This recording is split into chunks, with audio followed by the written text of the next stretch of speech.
കാർഷിക ഉൽപ്പന്നങ്ങൾ വിറ്റുമാറാതിരിക്കുന്നവർ,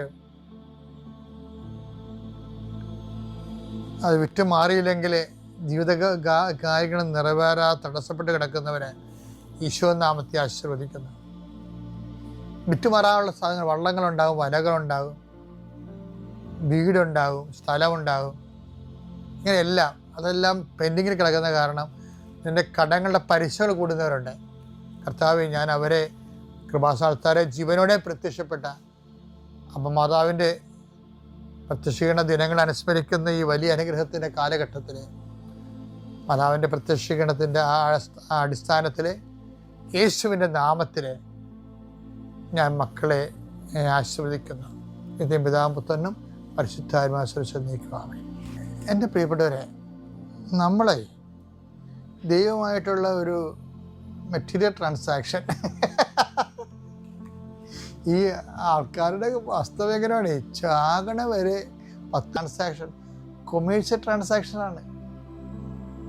എന്ന് വെച്ച് കഴിഞ്ഞാൽ ഭൗതിക ആനുകൂല്യങ്ങളും അനുഗ്രഹങ്ങളും നേടിയെടുക്കാൻ വേണ്ടിയുള്ള പ്രാർത്ഥനാ വ്യാപാരം എന്ന് പറയും. അത് ഒരുപക്ഷെ ഒരു ആദ്യകാലങ്ങളിലൊക്കെ ഓക്കെ ആകാം. പക്ഷെ നമ്മളങ്ങോട്ട് ദൈവത്തിലേക്ക് വരുന്തോറും അത് വർക്കൗട്ട് ചെയ്യത്തില്ല. വർക്കൗട്ട് ചെയ്തെന്ന് വെച്ച് കഴിഞ്ഞാൽ ബാഹ്യ മനുഷ്യനാണ് മെറ്റീരിയൽ ബെനിഫിറ്റ്സ് ഒക്കെ വരണത്. ബൈബിൾ അഡ്രസ്സ് യേശുക്രിസ്തു നമുക്ക് നൽകിയത് നമ്മുടെ ആന്തരിക മനുഷ്യൻ ബലം പ്രാപിക്കാൻ വേണ്ടിയാണ്. ആന്തരിക മനുഷ്യൻ, അത് എഫീഷ്യൻസ്, അത് ആന്തരിക മനുഷ്യനെ കുറിച്ച് നല്ല എഫീഷ്യൻസ് ആണ്. എഫീഷ്യൻസ് 3:16 എടുത്തേ. അവിടുത്തെ മഹത്വത്തിന്റെ സമ്പന്നതയ്ക്ക് യോജിച്ച വിധം, കേട്ടോ, അവിടുത്തെ മഹത്വത്തിന്റെ സമ്പന്നതയ്ക്ക് യോജിച്ച വിധം അവിടുന്ന് തന്റെ ആത്മാവിലൂടെ നിങ്ങളുടെ ആന്തരിക മനുഷ്യനെ ശക്തിപ്പെടുത്തണമെന്നും വിശ്വാസം വഴി ക്രിസ്തു നിങ്ങളുടെ ഹൃദയങ്ങളിൽ വസിക്കണമെന്നും